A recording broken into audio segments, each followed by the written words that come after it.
Thank you for joining TPAcademy's Introduction to Payment Reform. I'm Nate Holcomb, and I'll be your guide to this high-level overview of how value-based payment models work. Let's get started. Physician reimbursement is changing. While there are only a few now, more payers are expected to transition into a value-based care system. It will replace fee-for-service methods of payment that have existed to this point. Payment reform programs, while they have some differences, do share many common elements.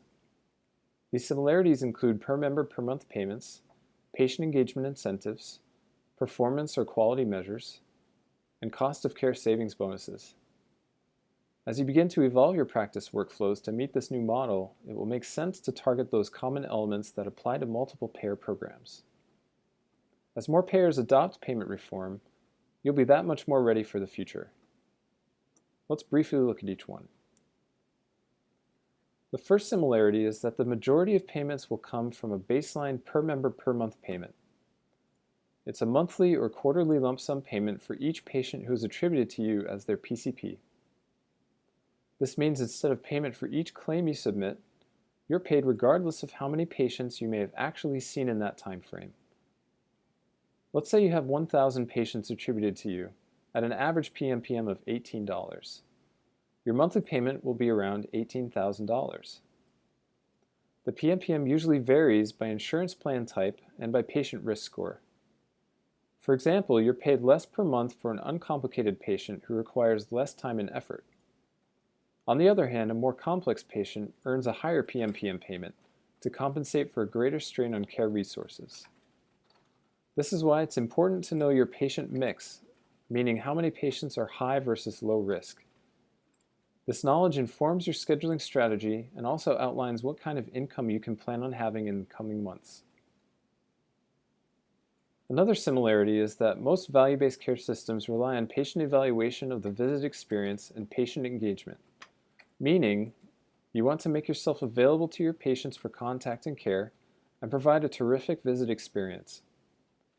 Engagement can mean use of Coziva, ShareCare, and other online systems, annual patient contact within or even outside of a visit, referral to ancillary programs, patient surveys, and being available when patients request an appointment. Patients may be able to browse their provider options online and make decisions based on what you include about yourself or your practice. The patient visit experience will provide face-to-face patient care and also help retain the patients who are currently attributed to you. Nearly all payment programs include quality measures, and some pay you in advance, either monthly, quarterly, or all at once. Your advance payment is meant to give you an immediate incentive for good performance. At the end of the year, though, the amount of the advance payment you keep is determined by how well you actually performed. If you don't meet the thresholds, you'll end up having to pay back some or even all of it the following year. There are minimum and maximum performance thresholds which determine how much of your payment you get to keep. Not meeting these thresholds will cause you to have to pay back some of the money depending on how far you fell short. The bottom line is, if you don't meet the thresholds, you will be paying back something, and you'll have a lower potential max payment next year because your performance carries forward and influences your future payments.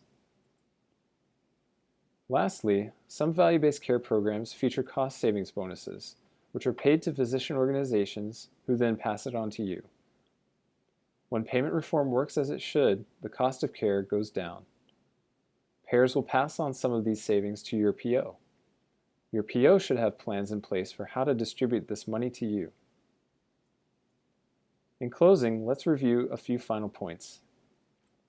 What are you doing to enhance your patient's visit experience? How well are you performing on your quality measures?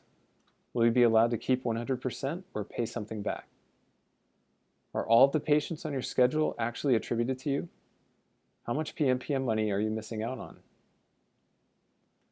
Payment reform is ushering in a new era for healthcare, and doctors who are able to evolve their businesses to meet these new norms can do very well. Thank you for joining me as we explored payment reform programs.